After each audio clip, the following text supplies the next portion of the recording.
y a los que adoran en él.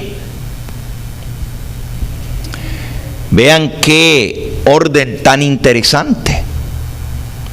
Dice Juan, y por cierto, esto está seguido al capítulo 10, donde se nos habla del chasco del pueblo adventista y cómo Dios le mandó a profetizar nuevamente. Si ustedes se fijan, los últimos versículos del capítulo 10, dice el versículo 7, en los días de la voz del séptimo ángel,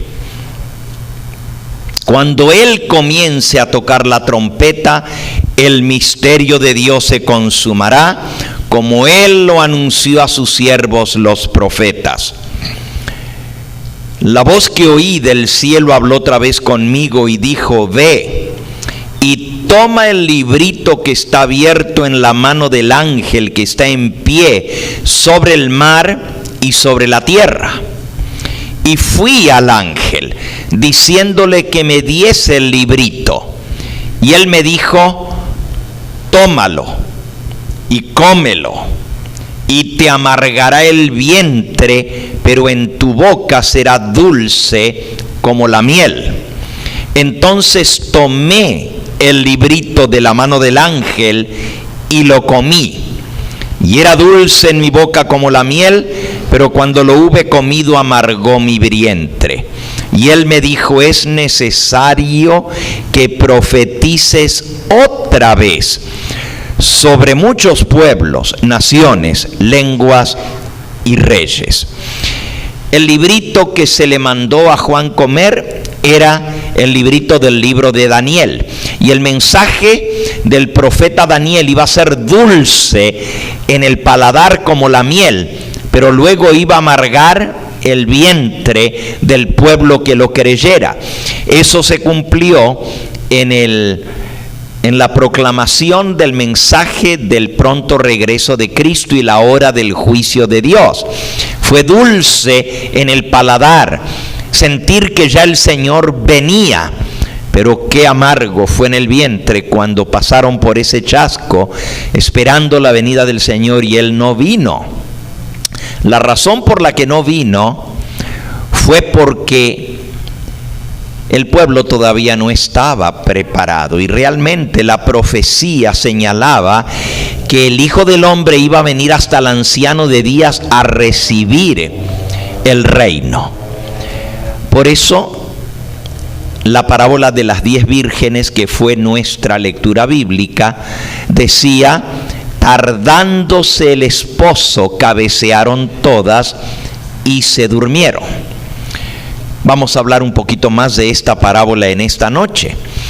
Pero el capítulo 11 ahora y el versículo 1, si ustedes se fijan, el último versículo del capítulo 10 dice: y me dijo: es necesario que profetices otra vez sobre muchos pueblos, naciones, lenguas y reyes.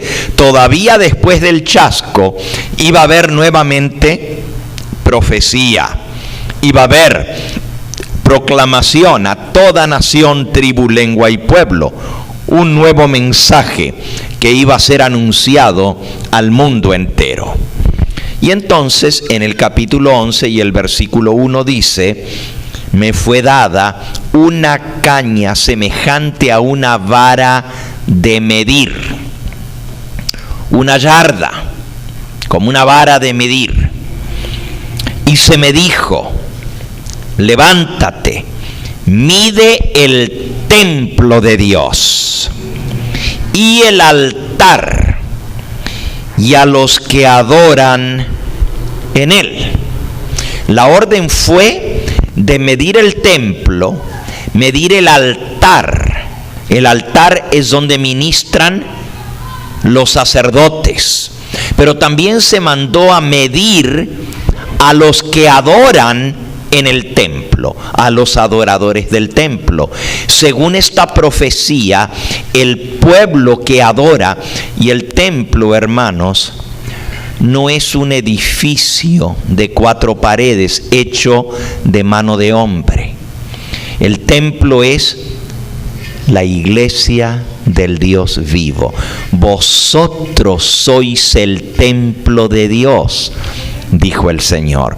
Entonces, la orden es que se mida a los que adoran en la iglesia del Señor.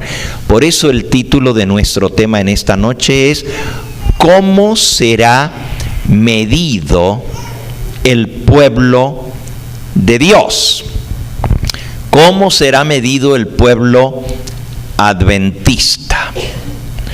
Cuando llegue ese tiempo de prueba y de sellamiento de la iglesia, antes que llegue el tiempo de angustia y antes que comience la gran batalla del Armagedón, la última generación del pueblo adventista, las vírgenes, que son las que están esperando la venida del esposo, van a ser probadas.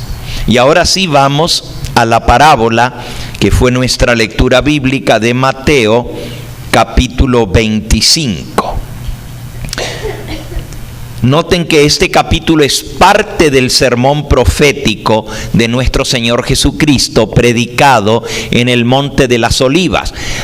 El capítulo 24 lo conocemos muy bien, pero el 25 ilustra el mensaje del capítulo 24. El capítulo 24 son las señales del tiempo del fin. El capítulo 25 ilustra lo que habría de estar sucediendo en la iglesia y en el mundo justo antes de la venida del Señor. Y dice el versículo 1 del capítulo 25: entonces el reino de los cielos será semejante a 10 vírgenes que tomando sus lámparas salieron a recibir el esposo. Noten que la iglesia se compara aquí a 10 vírgenes. 10 vírgenes que están esperando la venida del esposo. Al pueblo de Dios se les llama vírgenes porque tienen una fe pura, no contaminada. Son vírgenes porque su doctrina es pura, no está mezclada con las prostituciones de Babilonia. Es un mensaje puro. Se les llama vírgenes porque son como las que están esperando que venga el esposo. Ahora, ¿de dónde va a venir el esposo? En 1844, Cristo se presentó ante el anciano de días y fue a recibir el reino, pero también entró a las bodas del Cordero. Fíjense qué interesante ese concepto. En 1844 Cristo entró a las bodas. Las bodas son el juicio. Las bodas son el recibir el reino. Hay muchos que creen que cuando Cristo venga nos va a llevar a las bodas del Cordero. Es un pequeño error.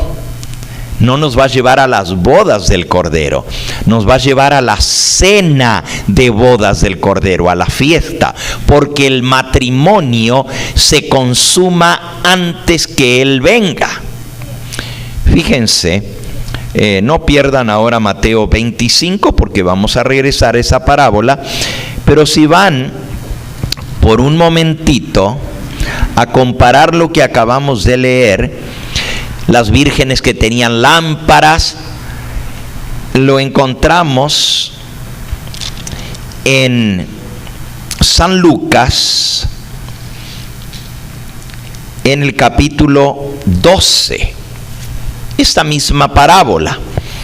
San Lucas capítulo 12, dice el versículo 35: estén ceñidos vuestros lomos y vuestras lámparas encendidas, y vosotros sed semejantes a hombres que aguardan a que su Señor regrese de las bodas, para que cuando llegue y llame, le abran enseguida.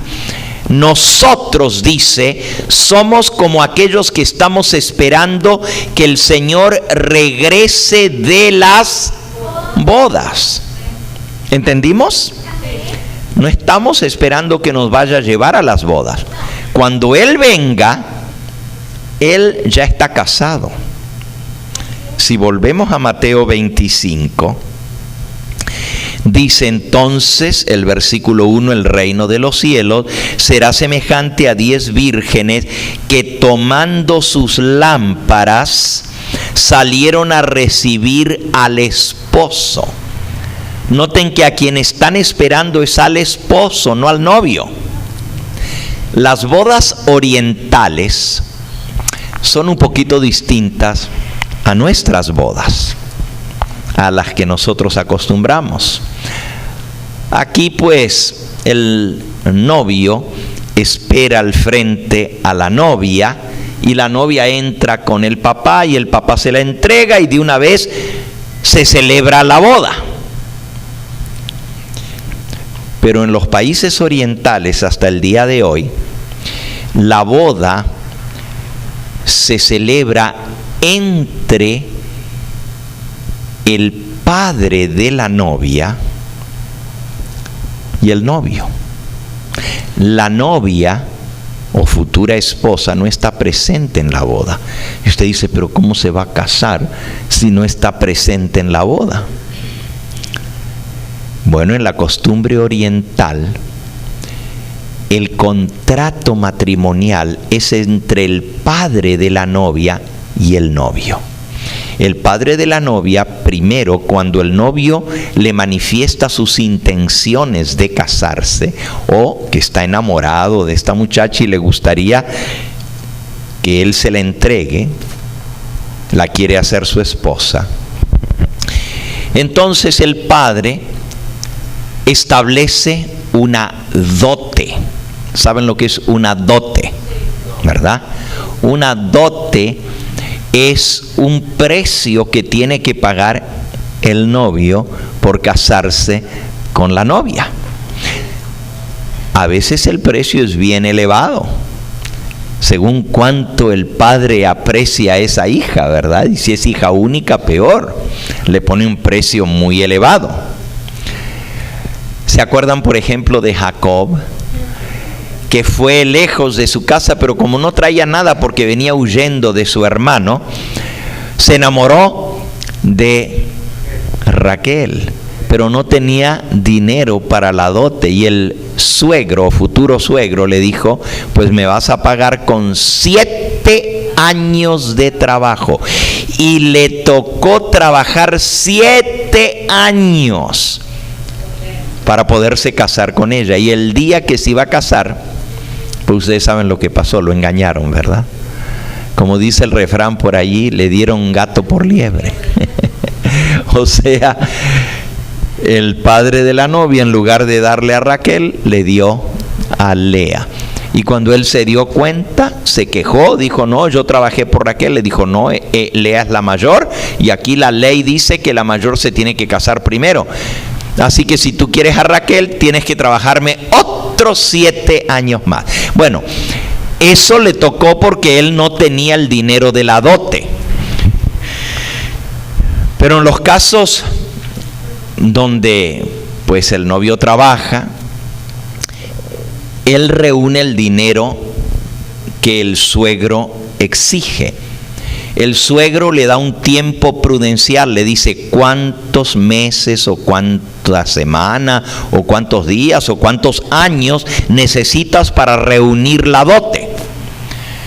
Ya si el novio pues tiene el dinero, le dice, no, pues ya lo tengo.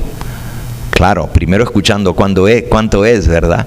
Pero ustedes saben cómo son los suegros. Si saben que tiene, pues le pide más. Así que primero el novio, calladito, le pregunta cuánto es, sin decirle cuánto tiene. Y ya después, entonces le dice, bueno, ya tengo el dinero de la dote. Eso se hace con testigos. Una vez que el suegro establece la dote, no puede cambiarla. No le puede más adelante decir, no, me vas a tener que dar más. Una vez que el novio consigue el dinero, entonces se presenta con testigos ante el suegro y van ante los jueces.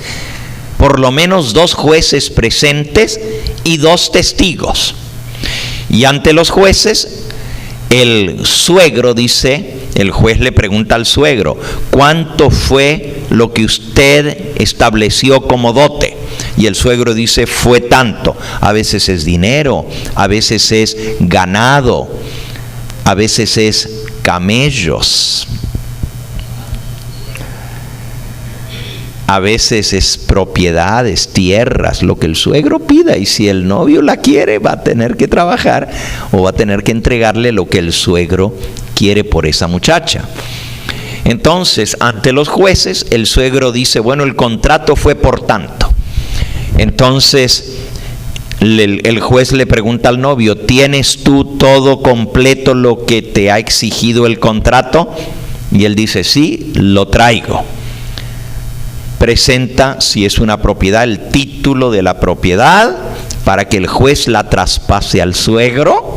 A veces se paga con una propiedad, con un terreno, y si no, pues lo que sea, y ahí están los testigos que van a testificar que el contrato se realizó de acuerdo a lo estipulado. Una vez que los jueces constatan que el contrato se ha cumplido, entonces se extiende el certificado de casamiento. El certificado de casamiento lo firma el padre de la novia. Yo entrego a mi hija fulana de tal, después de haberse cumplido los requerimientos de la dote, a fulano de tal para que sea su esposa y su propiedad de hoy en más. Aunque no les guste a las mujeres. Se traspasa la propiedad de la casa de la novia, del padre, se la traspasa al nuevo dueño, que es el esposo.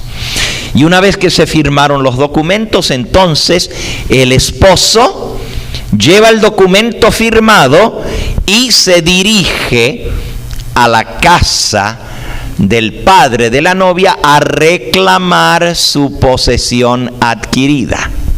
Esto es mío, ahora me corresponde.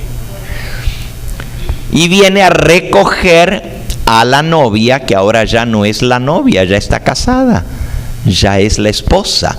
Viene a recogerla para llevarla a su casa o al lugar donde se va a celebrar la fiesta de bodas, normalmente en la casa del padre del novio o en la casa del novio, si ya él está independiente y tiene su propia casa.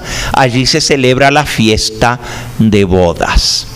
Entonces lo que leímos es, sed vosotros prudentes, tened vuestras lámparas encendidas, vuestros vestidos ceñidos, y sed semejantes a hombres que están esperando que el esposo regrese de las bodas. Aquí en la parábola nos dice lo mismo. El reino de los cielos será semejante a 10 vírgenes que tomando sus lámparas salieron a recibir al esposo.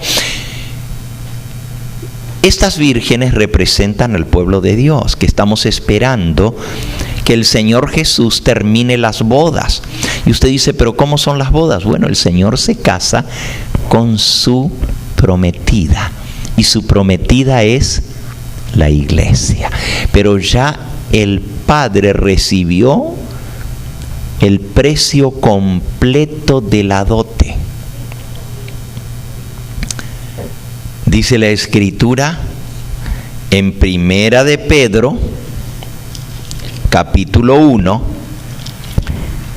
Primera de Pedro, capítulo 1, y en el versículo 18, sabiendo que fuisteis comprados, no con cosas corruptibles como oro o plata, versículo 19, sino con la sangre preciosa de Cristo, como de un cordero sin mancha y sin contaminación, ya destinado desde antes de la fundación del mundo, pero manifestado en los postreros tiempos por amor de vosotros. Así que fuimos comprados por precio.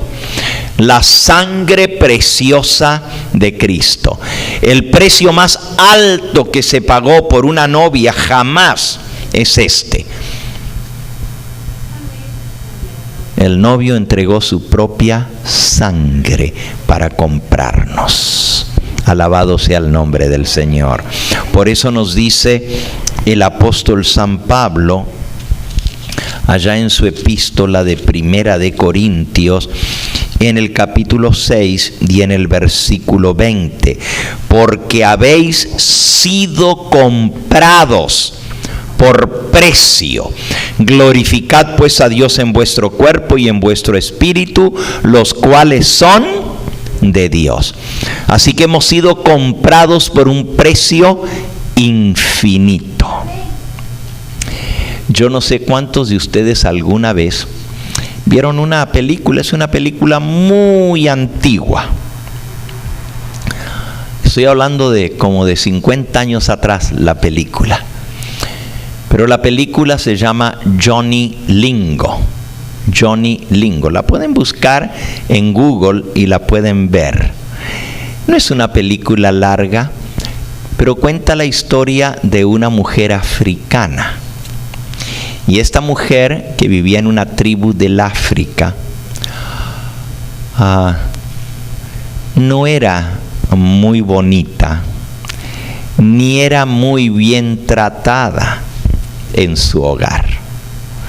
Su padre la despreciaba, sus hermanos la despreciaban, la traían todo el tiempo como si fuera la sirvienta de la casa.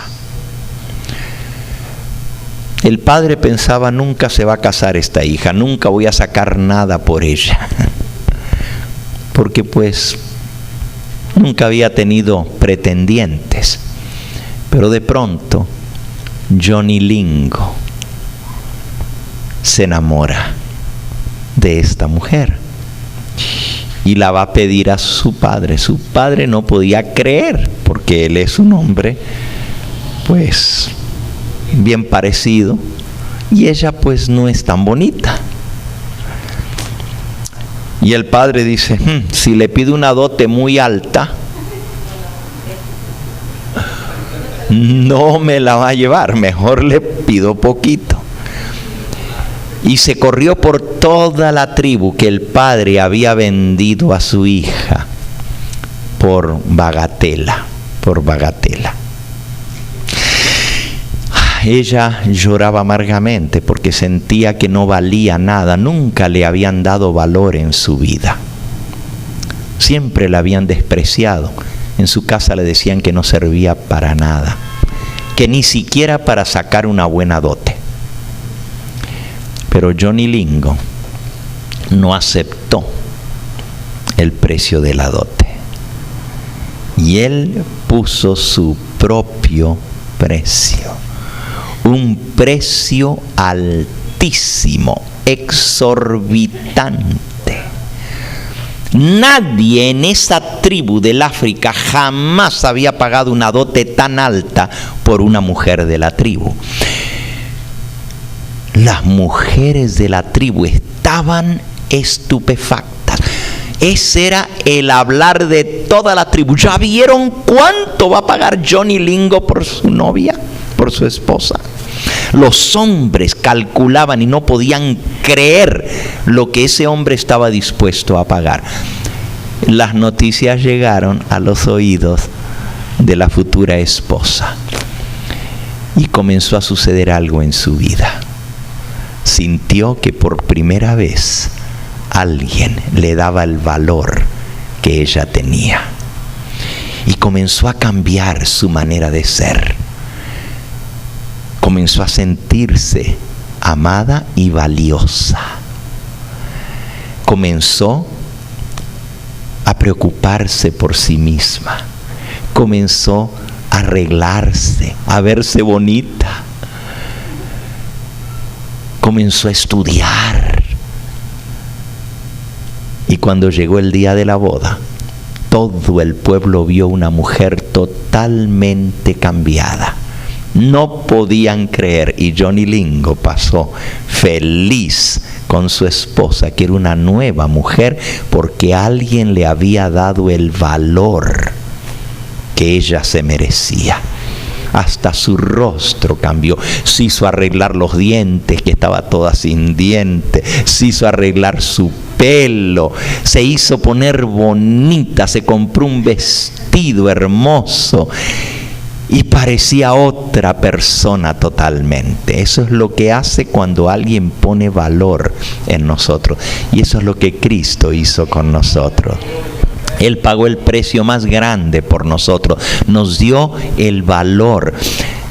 Imagínense una persona que siente que no tiene valor alguno cuando se le dice que nuestro Salvador, el Señor Jesús, pagó el precio más alto para rescatarnos.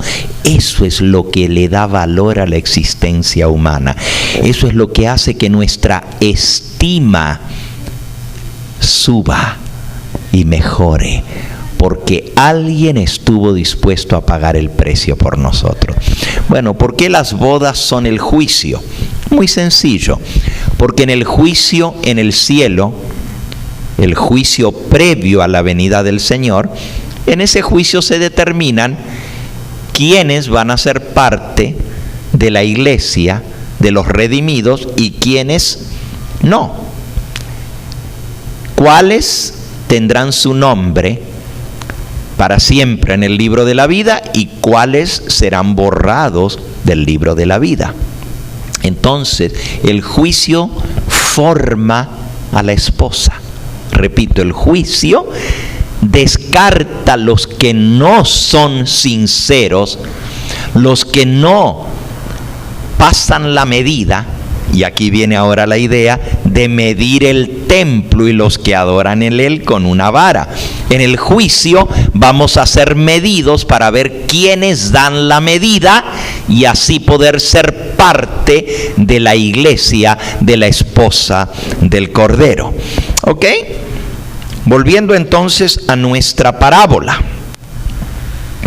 Dice en el capítulo 25 de San Mateo, ya vimos que estamos esperando que el esposo venga de las bodas. Por cierto, hay un himno. ¿Alguien tiene un himnario por ahí que me pueda prestar por un momentito? Aquí la hermana, gracias. Hay un himno que tiene un error teológico. Hay varios, pero solo les voy a mostrar este, para que ustedes vean que es un error teológico. O sea, el que lo escribió no tenía muy claro el tema. Es el himno número 170 y es bastante conocido, nosotros lo cantamos. Jesús pronto volverá al mundo con gran poder, promesa nos dio y la cumplirá, su rostro podremos ver. Pero luego dice en la estrofa 2, muy pronto el Señor vendrá y el pueblo que le esperó del vil tentador librado será por Cristo quien lo salvó. Sus hijos disfrutarán de Cristo la comunión y por siempre gozarán su eterna salvación. Hasta ahí va todo bien. Pero en la estrofa 3 dice, del norte y del sur vendrán trofeos del Redentor. Las islas del mar sus joyas darán que adornen al Salvador. Los santos con él irán las bodas a celebrar. Y por siempre gozarán en su feliz hogar. Ahí está el errorcito. Dice que los santos, cuando Él venga, vamos a ir a celebrar las bodas. Gracias, hermanita. Ese es un errorcito teológico, ¿verdad? Porque no vamos a ir a celebrar las bodas. Miren lo que dice Apocalipsis capítulo 19. Apocalipsis capítulo 19. dice el versículo 7. Gocémonos y alegrémonos y démosle gloria, porque han llegado las bodas del Cordero y su esposa se ha preparado. Y a ella se le ha concedido que se vista de lino fino, limpio y resplandeciente, porque el lino fino es las acciones justas de los santos. Las bodas han llegado, ya se están celebrando. Y el versículo 9 dice: y el ángel me dijo, escribe, bienaventurados los que son llamados a la cena de las bodas del Cordero. Y me dijo, estas palabras son verdaderas de Dios. Bienaventurados los que son llamados a la ¿qué? A la cena de las bodas del Cordero. Cuando Él venga nos va a llevar no a celebrar las bodas, sino a celebrar la cena de boda. La fiesta viene después del casamiento. La fiesta de bodas, o sea, la cena. Primero son las bodas, y las bodas se están celebrando ahora en el santuario celestial, entre el novio, que es Cristo, y el padre de la novia, que es nuestro Padre Celestial. Se hace el contrato, el Padre exigió, la ley de Dios exige el rescate, y el Señor Jesús pagó la dote. Y cuando Él venga, viene a reclamar la propiedad adquirida, lo que Él compró para su gloria. Bueno, volviendo ahora a Mateo 25. Dice, 10 vírgenes esperan la venida del esposo. 5 son prudentes y 5 son, ¿qué quiere decir insensato? Imprudente, ¿qué más? ¿Qué otra palabra sería para insensato?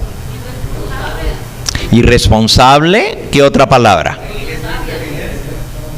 ¿Cómo? Sin inteligencia. Descuidado, muy bien.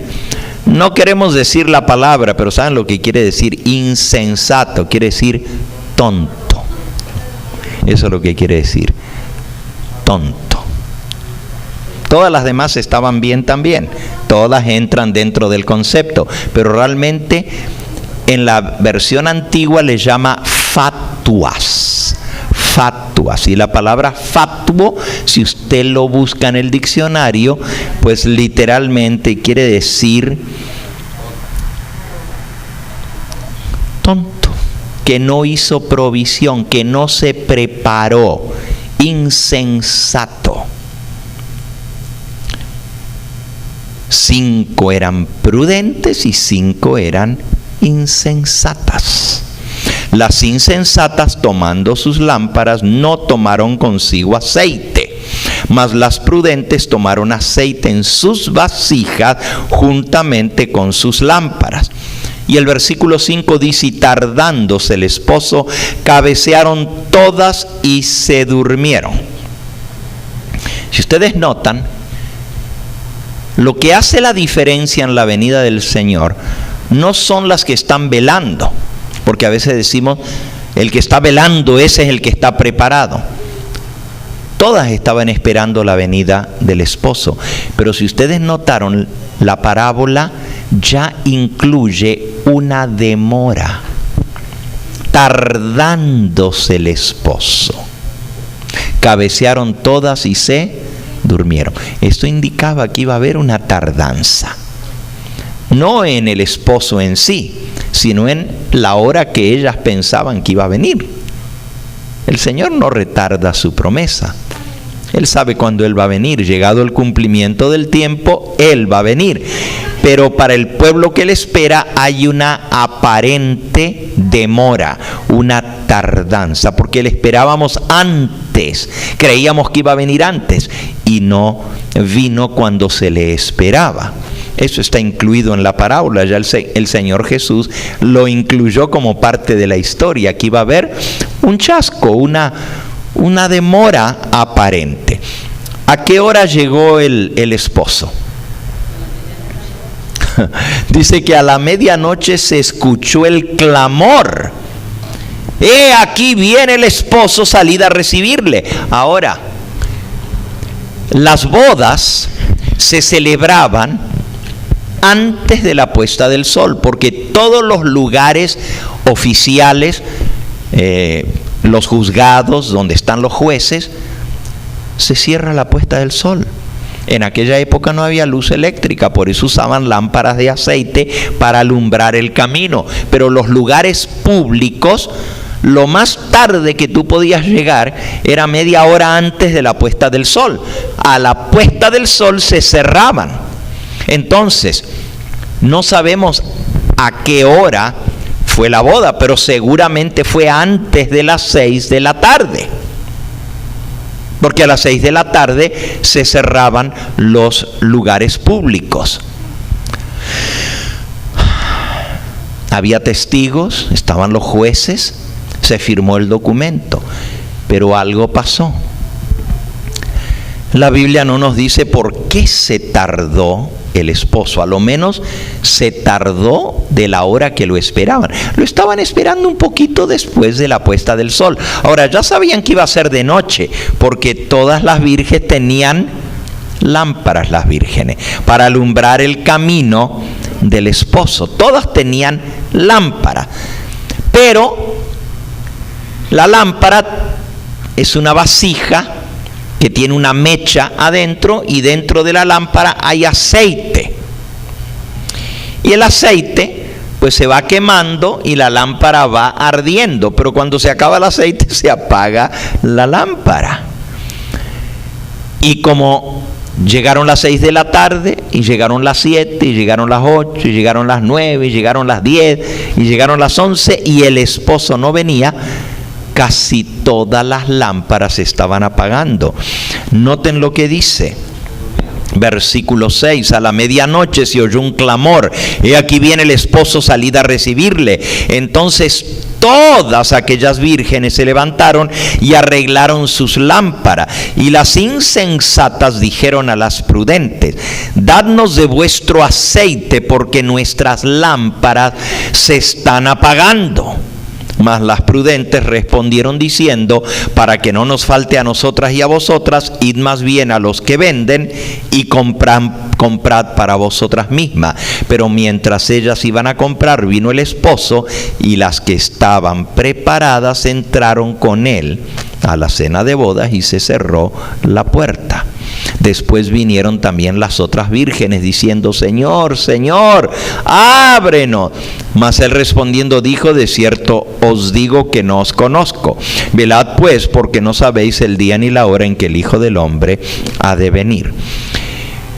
Cuando yo leía esta parábola, a veces pensaba, hace años atrás, que las vírgenes prudentes eran un poquito egoístas, porque ellas trajeron aceite en sus lámparas, pero también trajeron una vasija extra para volverle a agregar aceite a la lámpara. Y las otras les dijeron, mira, se nos están apagando las lámparas, dennos un poco de su aceite, mitad y mitad. Pero las prudentes dijeron, no, porque nos va a faltar a nosotras y a ustedes, y entonces no va a haber ninguna luz. Mejor vayan ustedes y compren, hagan provisión. Yo pensaba que eran un poquito egoístas, pero cuando estudié este tema me di cuenta que no, porque el aceite representa la obra del Espíritu Santo en la vida de los que esperamos la venida del Señor, y eso no se puede prestar, eso lo tiene que adquirir uno por su propia experiencia. Ahora, vamos a ver esto de medir al pueblo de Dios. Los que estén preparados van a recibir el sello de Dios en sus frentes, van a recibir la lluvia tardía, que es el derramamiento del Espíritu Santo, y saldrán con Jesús a predicar el último fuerte pregón. el clamor de medianoche: ya viene el esposo, salid a recibirle.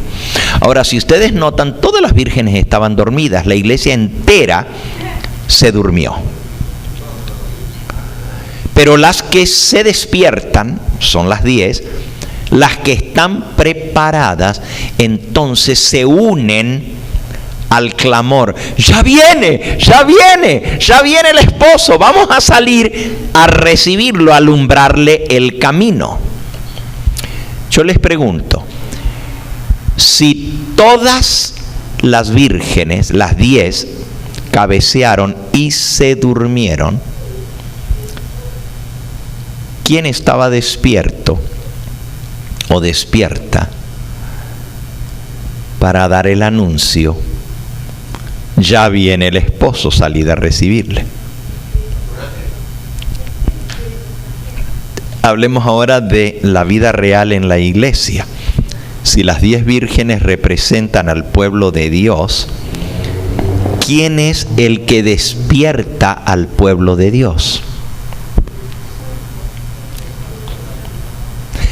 Según la costumbre oriental, y yo, no es mi propósito en esta noche dar todos los detalles de la boda, porque pues sería solamente eso el tema. Yo quiero llegar a cómo se mide al pueblo de Dios. Pero según la costumbre oriental, el novio tenía su mejor amigo. Ustedes saben que hasta el día de hoy en las bodas se escoge a alguien como el mejor amigo del novio. En inglés le dicen el best man, el amigo especial del novio.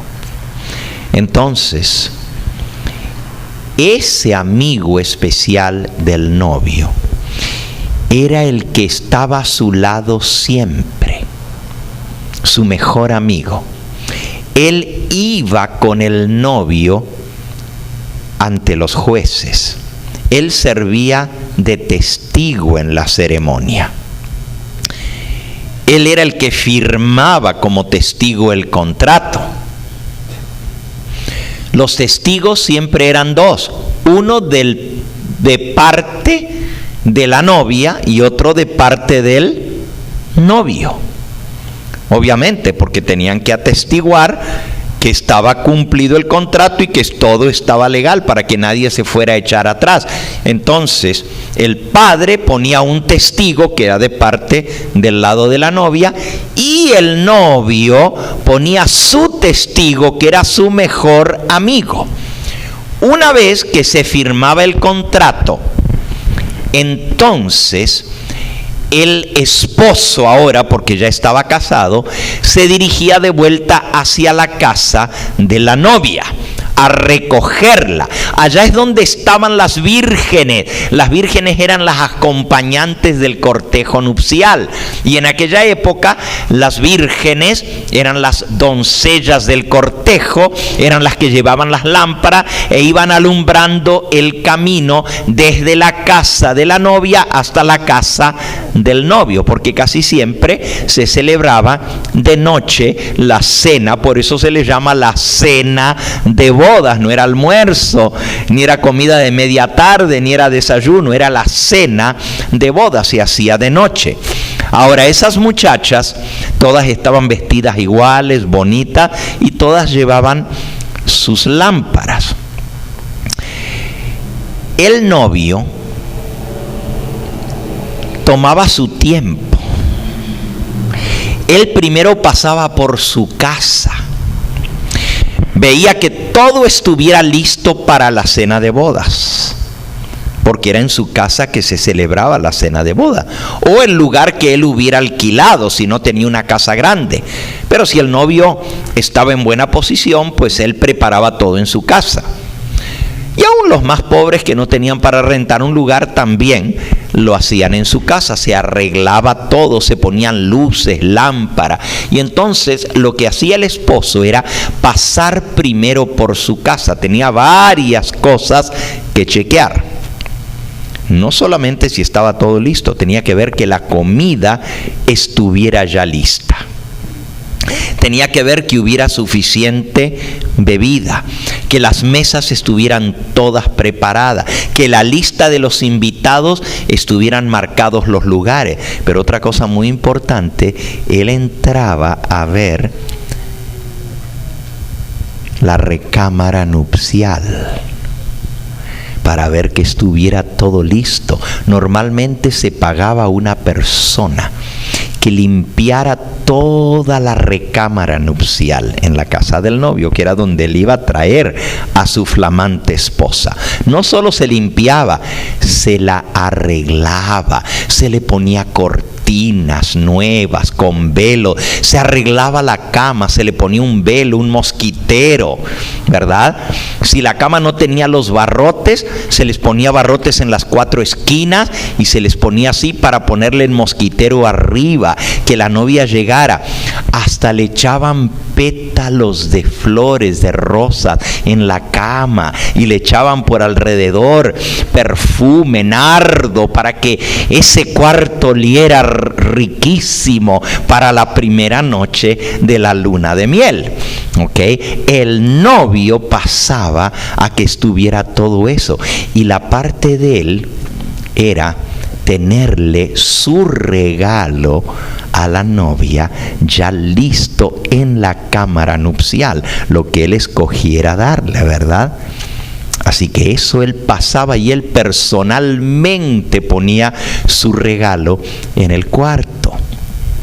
A veces él se encargaba de poner flores en el cuarto, de ver que todo estuviera en orden. Y cuando él constataba que todo estaba listo, y le decían, faltan 15, 20 minutos para que lo que se está asando allí en el horno esté listo, entonces él iba a buscar a la novia y la traía para la cena de bodas.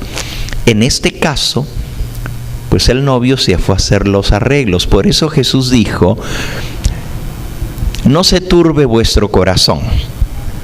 Creed en Dios, creed también en mí. En la casa de mi Padre muchas mansiones hay. Voy a preparar lugar para vosotros.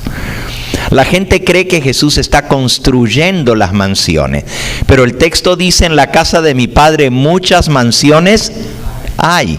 Voy a preparar lugar para vosotros. En esas mansiones Él las fue a arreglar, como un novio que arregla su casa para que cuando venga la novia la encuentre toda bonita.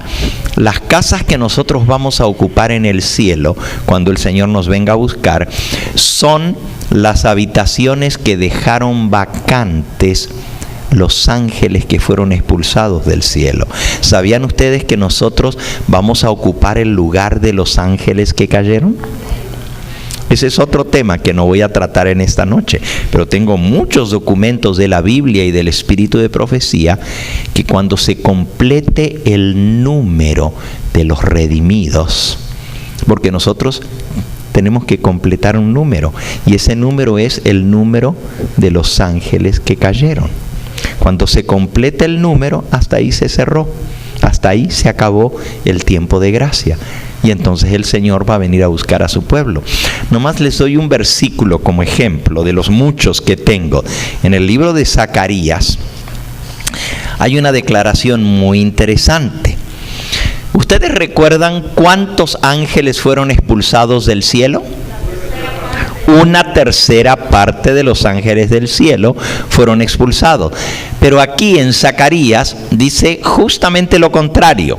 Zacarías capítulo 13 y versículo 8 dice así: acontecerá en toda la tierra, dice Jehová, que las 2/3 partes serán cortadas en ella y se perderán, mas la 1/3 parte quedará en ella.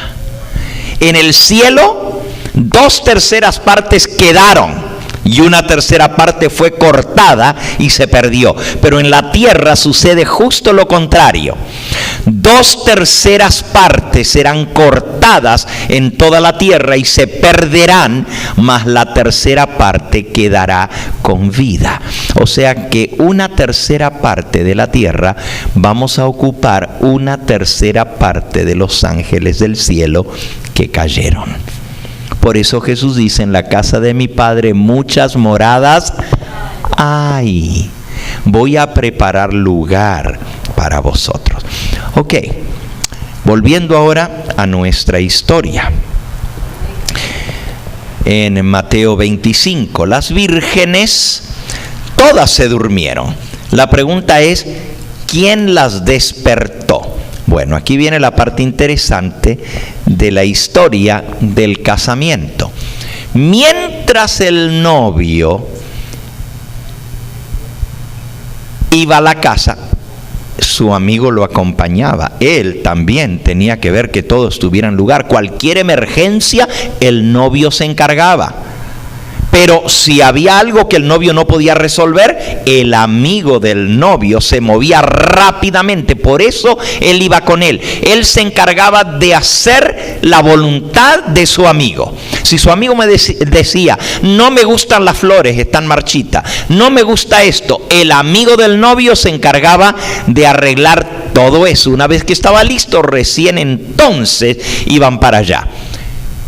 Lo que sí no hacía el amigo del novio era entrar en la recámara nupcial. Eso era solo el esposo que entraba. Él se encargaba de darle el último toque.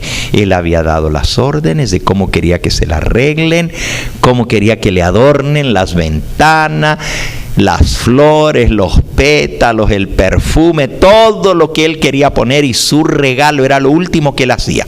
Mientras el novio, que ahora ya es el esposo porque ya está casado, entraba en la recámara nupcial, el amigo del novio se adelantaba, porque lo último que hacía el esposo era chequear la recámara. Ya se sabía que cuando él entraba en la recámara, cuando él salía, se iba directo a buscar a la novia o a la esposa. Entonces, el amigo del novio se despedía de su amigo y el esposo le decía: está bien, puedes ir, yo voy detrás. Y mandaba a su mejor amigo, el que había estado a su lado todo el tiempo, para que se adelantara. Y él era el que iba a avisar a la casa de la novia: ya viene el esposo, ya viene el esposo. Salid a recibirle, para que todas las acompañantes, las vírgenes, pudieran salir afuera, alumbrar todo el camino, para que cuando viniera el esposo estuviera todo alumbrado con las lámparas. Qué bonita boda, ¿verdad? Muy bonito cómo se realizaba. Pero el que despertaba, bueno, no despertaba, porque en este caso fue que se habían dormido. Normalmente era el que se adelantaba para avisar que ya venía, y entonces todas se formaban en el cortejo.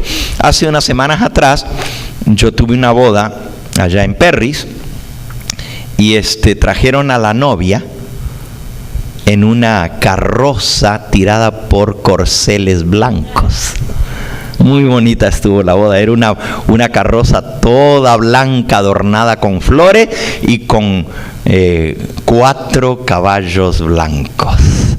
Y así la trajeron en su carroza. Y entonces entró el amigo del novio, se paró al frente y dijo: ya viene la novia. Aquí no era el esposo, ¿verdad? Ya viene la novia. Entonces toda la gente que ya estaba en la iglesia, porque esa vez también se demoró la boda, me dijeron a mí que la boda iba a ser a las 3 y se comenzó a las 5:30, porque la novia no había llegado todavía. Pero entonces, cuando el amigo del novio pasó al frente y dijo: ya viene la novia, toda la gente que estaba afuera salimos afuera a recibir a la novia que venía en la carroza tirada de los corceles blancos. Fue muy bonito. Pues así, en las bodas de la antigüedad, el amigo del novio era el que daba el anuncio. Mi propósito no es tocar todos los detalles, como ya les dije, pero les puedo demostrar por la Biblia que el amigo del novio, el que lo representa, el que está a su lado, la palabra parácletos en griego, parácletos, quiere decir, para es al lado de, kletos es el que es llamado para que se pare al lado de. Por eso se traduce como el consolador o el amigo fiel, o también el representante del esposo. Es el Espíritu Santo, el Parácletos. Es el consolador, pero también el abogado defensor, es el testigo. Entonces, es el Espíritu Santo el que va a despertar a la iglesia. ¿Y cómo la va a despertar? Con el anuncio de que se han cumplido las señales, que ya el esposo viene. El sábado 16 de septiembre vamos a estar todas las iglesias juntas en el gran día de la hermandad hispana de las iglesias del Evangelio Eterno en el sur de California. Nos vamos a reunir en el auditorio cívico de la ciudad de Glendale. Y allá voy a dar un sermón bien importante. Les voy a demostrar algo crucial, que ya se ha formado la imagen de la bestia en los Estados Unidos, y lo próximo que viene es la ley dominical. No se pierdan ese sermón. El Espíritu Santo va a despertar al pueblo de Dios al ver el cumplimiento de las profecías, y eso nos va a despertar. Pero algunos van a haber hecho su preparación necesaria y otros no van a tener su preparación necesaria. Y ahora voy directamente al punto. Los que serán dejados, que no están preparados, y quedarán en medio de la oscuridad de la noche, sin aceite en sus vasijas y sin luz en sus lámparas. Mires quiénes son. Testimonios para los ministros, página 452 y 453, dice así. Este es libro del Espíritu de Profecía. Los nombres de los que firmemente esperan y anhelan vigilantes la aparición de su Salvador y velan por ella más ferviente y anhelosamente que los que esperan la mañana, se contarán entre los sellados. Los que esperan, anhelantes y vigilantes la venida del Señor, son los que van a ser sellados. Los que por disponer de toda la luz que brilla sobre sus almas debieran obrar de acuerdo con la fe que profesan, pero son hechizados por el pecado. Escuchen bien, hechizados por el pecado, albergan ídolos en su corazón, corrompen sus almas delante de Dios y mancillan a los que se unen con ellas en el pecado. Sus nombres serán borrados del libro de la vida y serán dejados en la oscuridad de la medianoche, sin aceite en sus vasijas, juntamente con sus lámparas. Aquí está quiénes son los que se van a quedar fuera, las vírgenes insensatas. 4 cosas dice. Número 1, 4 cosas que los deja fuera, pero dice: disponen de toda luz de la verdad. O sea, estos son los que conocen este mensaje. Pero Pero, y después del pero vienen las 4 cosas que los va a dejar por fuera. Número 1, son hechizados por el pecado. ¿Saben lo que es un hechizo, verdad? Cuando te ponen un hechizo, no puedes escaparte de él. Así el pecado te pone un hechizo y te deja que no puedes hacer nada, como anestesiado. Número 2, albergan ídolos en su corazón. Eso es pecados acariciados, que no han vencido, que no han expulsado de su vida. Ídolos. Puede ser el dinero, puede ser el deseo de supremacía, puede ser las propiedades, puede ser tantas cosas que toman el lugar que Cristo debiera tener en nuestra vida. Número 3, corrompen sus almas delante de Dios. Corrompen sus almas. ¿Saben cómo se corrompe el alma? Uno puede pecar, pero el alma se corrompe cuando uno hace caso omiso a la voz del Espíritu Santo. O sea, uno puede pecar y caer por debilidad, y yo no estoy diciendo que esté bien eso. Ojalá nunca pecáramos. Pero si pecamos e inmediatamente reconocemos que hemos hecho mal, escuchamos la voz del Espíritu Santo y nos arrepentimos, el alma no está corrupta. El alma se corrompe cuando seguimos en lo mismo. Fíjense que es un resultado de ser hechizados primero por el pecado. Estamos como encandilados, no podemos ver bien por el pecado. Segundo, albergan un ídolo en su corazón, no están dispuestos a abandonarlo. Tercero, corrompen sus almas delante de Dios. Y cuarto, mancillan a los que se unen con ellos. Mancillar es arrastrar a lo mismo, es pisotear, es llevarlos a hacer lo mismo. Ensuciar a los que se unen con ellos.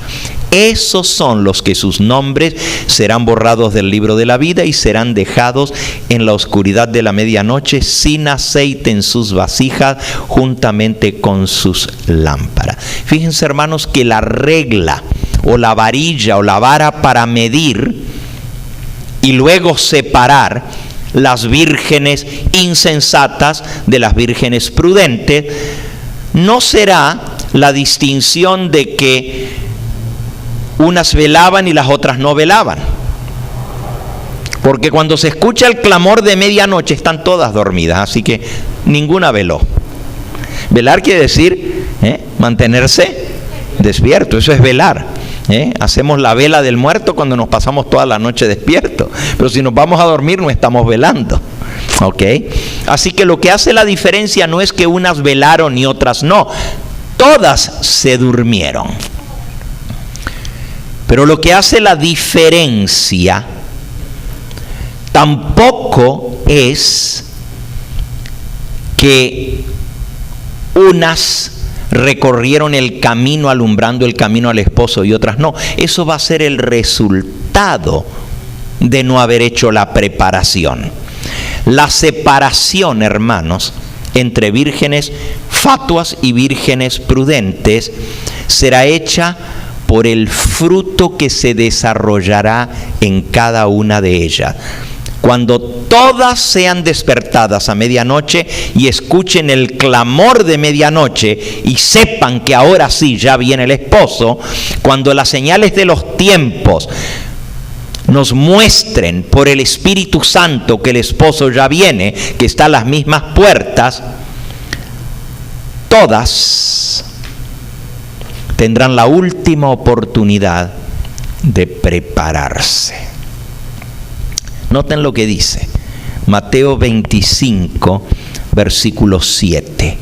Entonces todas aquellas vírgenes se levantaron y arreglaron sus lámparas. Quiere decir que va a haber un poquitito de tiempo para hacer la última preparación. Al escuchar el clamor de la medianoche, la luz de la antorcha que alumbra en lugar oscuro es la palabra de Dios, la palabra profética más segura. Esto es lo que va a alumbrar el camino que las vírgenes tienen que recorrer para llegar de la casa de la novia hasta la casa del padre del novio. Este es el camino que Elena de White le mostró el Señor a ella en su primera visión, antes que llegase el esposo para entrar con él a las bodas. Todo el camino la luz iluminará a nuestros pies. Esa es la palabra de Dios, es nuestra Biblia. Lámpara es a mis pies tu palabra y lumbrera a mi camino. No tenemos otra luz diferente que se nos va a dar, ni el aceite de otra vasija. Si nuestro aceite se acaba, nuestras lámparas se apagan y caemos fuera del camino.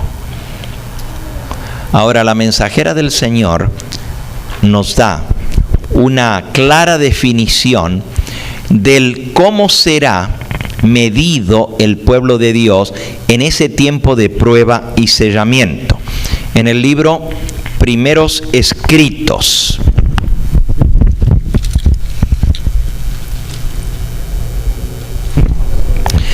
en la página 37, Primeros Escritos, página 37, dice así: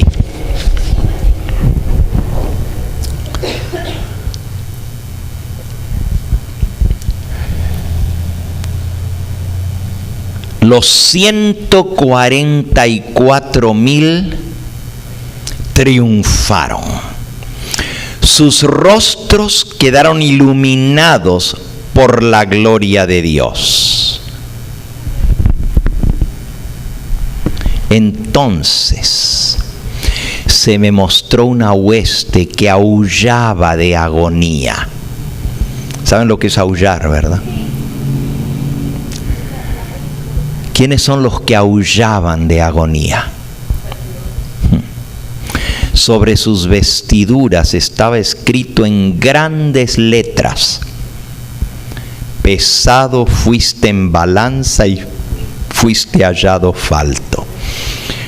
Pregunté a mi ángel acerca de quiénes formaban esta hueste. Y el ángel me dijo: estos son los que guardaron el sábado. Los que aullaban de agonía eran los que guardaban el sábado, pero luego lo abandonaron. Los oí clamar en alta voz: creímos en tu venida, la proclamamos con energía. Y mientras hablaban, sus miradas caían sobre sus vestiduras, veían lo escrito y prorrumpían en llanto y aullido. Vi que habían bebido de las aguas profundas y habían pisoteado el residuo con sus pies, pisoteando el sábado, y que por esto habían sido pesados en la balanza y hallados faltos. Ahora, si ustedes notan, lo que hace la diferencia en esta visión del sellamiento es que en las vestiduras de los adventistas que guardaron el sábado, pero que no están incluidos dentro de los 144,000 sellados, tenían grandes letras, todo escrito sobre su vestidura: pesado fuiste en balanza y fuiste hallado falto. Y noten lo que dice: habían bebido de las aguas profundas. En vez de beber del río de la vida, del río que sale del trono de Dios, del Espíritu Santo de Dios, en ellos se manifestó el fruto de las aguas profundas. Habían hollado al residuo con sus pies. ¿Qué es el residuo? ¿Qué es otra palabra para residuo? Ok, el residuo es lo que queda. El remanente es otra palabra. El residuo, Elena de White lo usa muchas veces para referirse a los que quedan, al remanente. Estos habían pisoteado al remanente y también habían pisoteado el sábado. Habían perseguido y pisoteado a los del remanente que estaban bebiendo del agua de la vida y estaban entrando en el reino de Dios.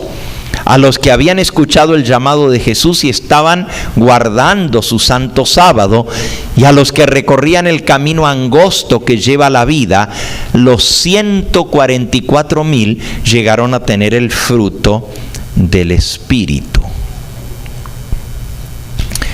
Ahora, hermanos, qué triste. Adventistas que conocieron toda la verdad, pero se van a quedar fuera, en las tinieblas de la noche. Y una de las características es que todos sabemos que va a venir persecución al pueblo de Dios. Amén. Sí sabemos que viene un tiempo de angustia.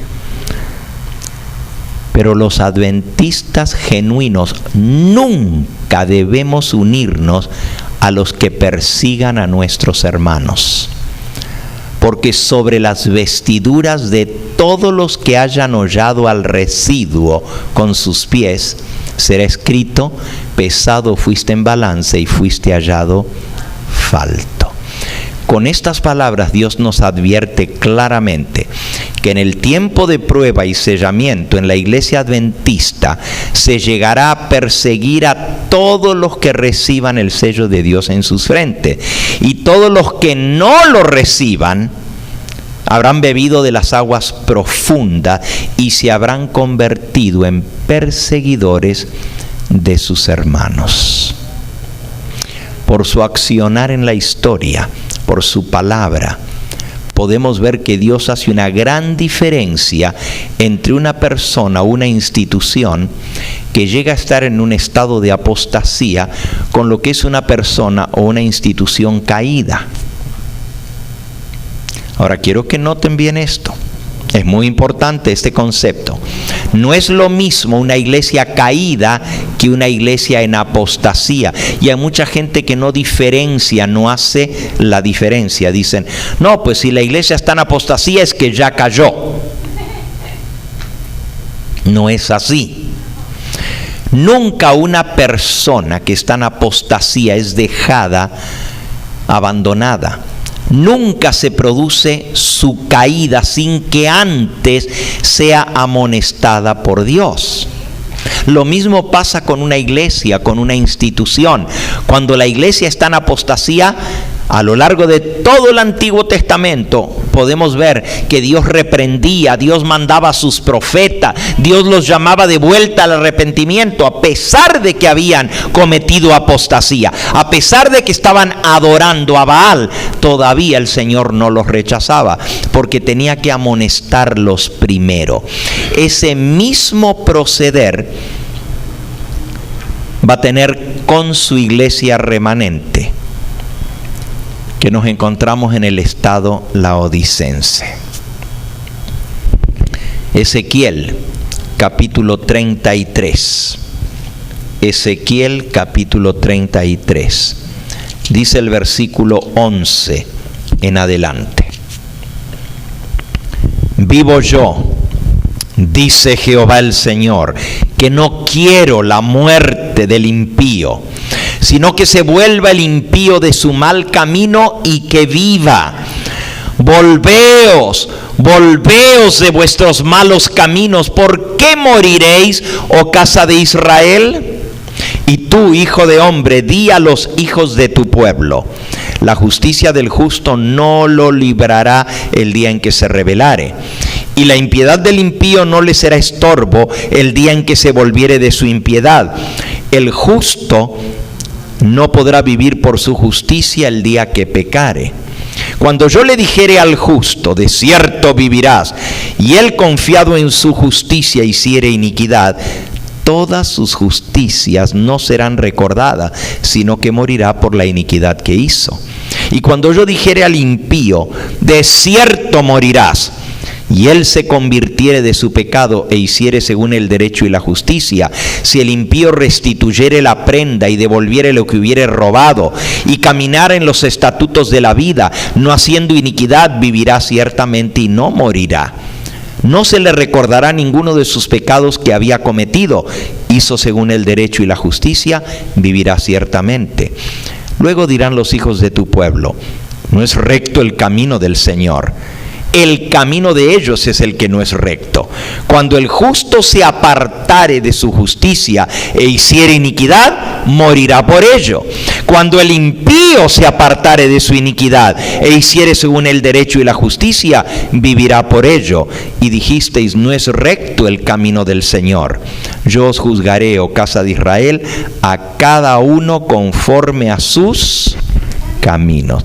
Así que aquí claramente se nos enseña que aún una persona que está mal, en pecado, en apostasía, si se arrepiente, si se vuelve de su mal camino, el Señor está dispuesto a perdonarlo. Pero aún el justo que hizo muchas cosas buenas, si se aparta de la justicia y se va por el camino malo de rebelión, de nada le sirvió todo lo bueno que hizo. Si la persona o institución o iglesia que está en apostasía acepta el mensaje de Dios y se arrepiente y se aparta de sus malos caminos y vuelve al camino que Dios le señala, será perdonado y será restaurado. Aleluya. Pero si el impío rechaza la amonestación de Dios, se vuelve contra Dios y su palabra y empieza a perseguir a los mismos mensajeros del Señor que le traen la amonestación, entonces se produce la caída de los impíos.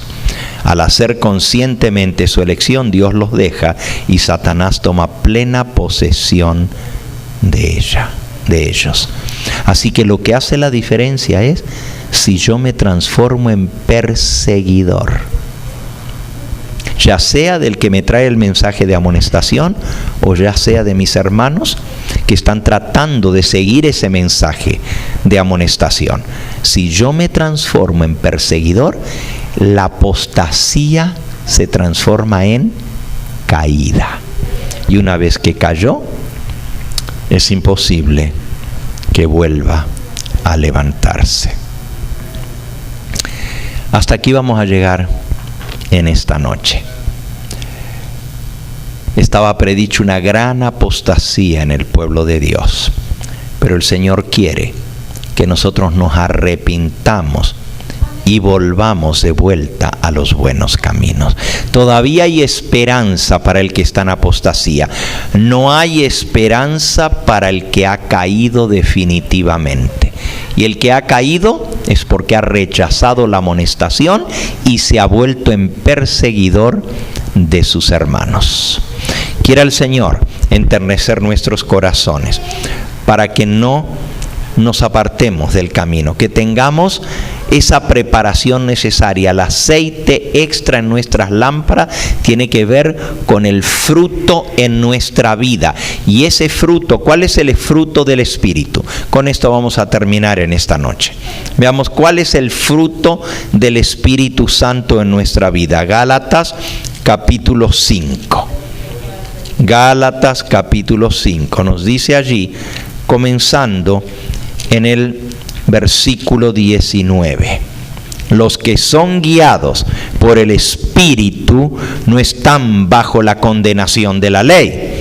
Manifiestas son las obras de la carne, versículo 19, que son adulterio, fornicación, inmundicia, lascivia, idolatría, hechicerías, enemistades, pleitos, celos, iras, contienda, disensiones, herejías, envidias, homicidios, borracheras, orgías y cosas semejantes a estas, acerca de las cuales os amonesto, como ya os lo he dicho antes, que los que practican tales cosas no heredarán el reino de Dios.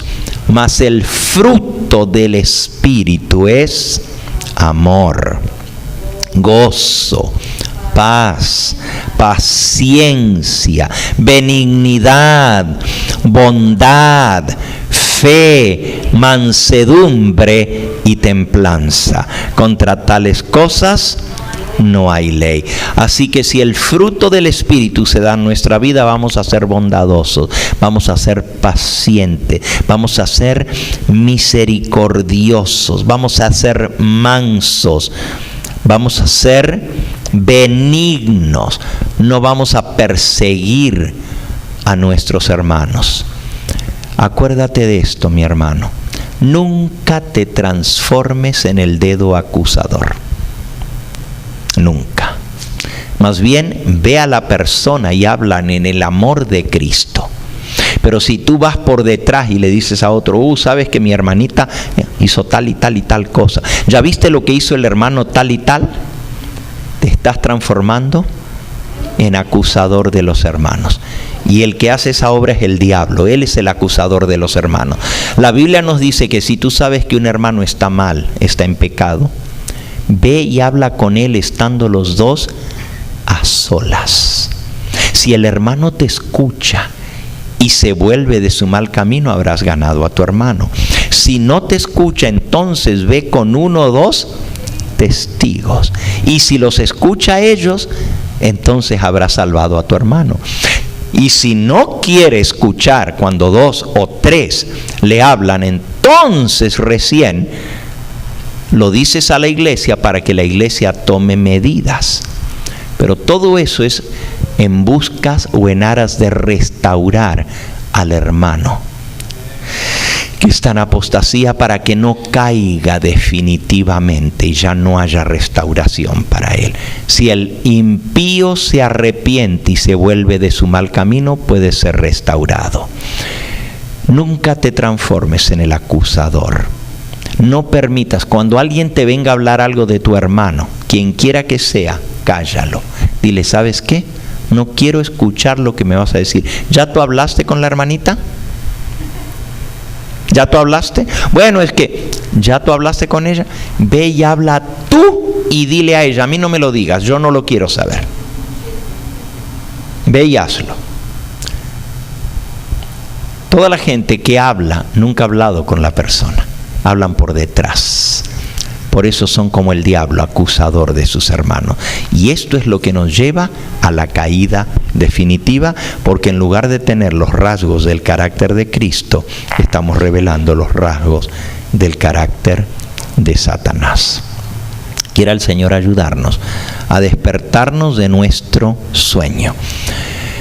Yo espero que el día de la hermandad, cuando presentemos lo que está pasando en el mundo, especialmente aquí en los Estados Unidos, y la formación de la imagen de la bestia, el Señor pueda despertarnos de nuestro sueño y podamos tomar el aceite extra que necesitamos y volver a atibilar nuestras lámparas para que estemos preparados para la venida del esposo. Quiera el Señor bendecirnos en esta hora. Vamos a ponernos en pie. Vamos a cantar ese himno que dice: Iglesia de Cristo, renueva tu amor y espera anhelando a tu augusto Señor. Jesús el esposo, creo que es el 438 si no recuerdo mal. A ver si es ese, hermano, tráigalo aquí. 438, Iglesia de Cristo, ¿verdad? Muy bien. Dice la segunda estrofa: si falta en algunos el santo fervor, la fe sea en todos el despertador. Velad, compañeros, velad sin temor, que está con nosotros el Consolador. Quien sigue la senda del vil pecador se entrega en los brazos de un sueño traidor. Mas para los siervos del buen Salvador, velar esperando es su anhelo mejor. Cantemos juntos el 438.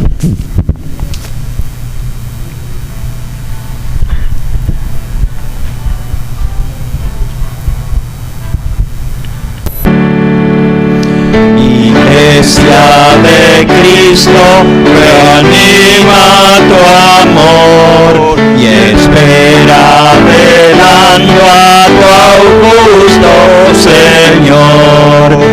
Jesús el esposo vestido de honor, viniendo se anuncia con fuerte clamor.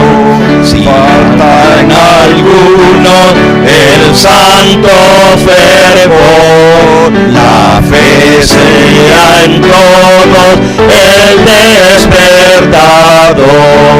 Velad, compañeros, velad sin temor, que está con nosotros el Consolador. Quien sigue la senda del vil pecador, se entrega en los brazos de un sueño traidor. Mas para los tiempos del buen Salvador, velad esperando su anhelo mejor. Amén. Alabado sea su nombre. Vamos a postrarnos para orar, hermanos.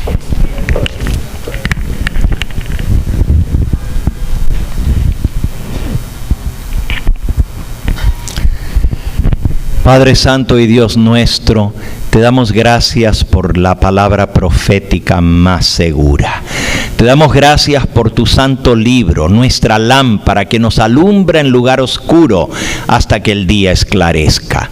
Te agradecemos por el don profético que tú has dado a tu iglesia adventista y porque a través de estos mensajes tú nos amonestas, nos redarguyes, nos reprendes, nos despiertas de nuestra somnolencia espiritual y nos llevas a tomar las decisiones que nos ayudarán a estar preparados para el día de tu venida. Sella este mensaje en nuestro corazón, que podamos ser de las vírgenes prudentes y no de las insensatas, que podamos estar siempre del lado de tu verdad, de los que la predican, de los que la enseñan, de los que la viven, y que nunca nos transformemos en jueces de los demás, ni tampoco en acusadores de nuestros hermanos, ni en perseguidores del residuo, sino que estemos de parte de aquellos que son perseguidos y con ellos recibir la persecución para así un día poder recibir la corona de gloria. Despídenos con tu bendición en esta noche y tráenos nuevamente por la mañana para escuchar tu palabra, porque lo agradecemos y lo pedimos en el nombre precioso de Cristo Jesús. Amén. Amén.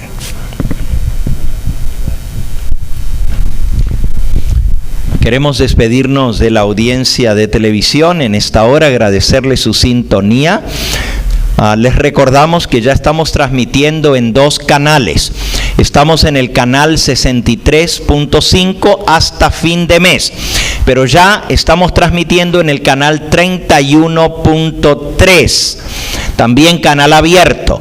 Lo pueden buscar en el 31.3 y allí estaremos durante el resto de este mes en los 2 canales, y desde el 1 de septiembre en adelante solamente en el 31.3. Queremos decirles también, hermanos, que mañana este servidor estará en la iglesia de Long Beach.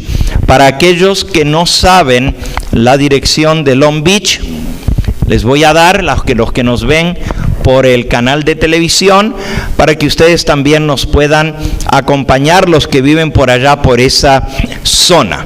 Así que déjenme darles en un momentito la dirección.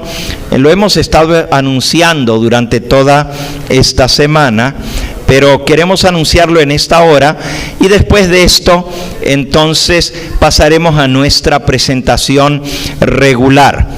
¿Ok? Déjenme buscarlo aquí un momentito, aquí lo tengo. La dirección es 1119 East Rhea Avenue. 1119 East Rhea. Rhea se escribe R-H-E-A.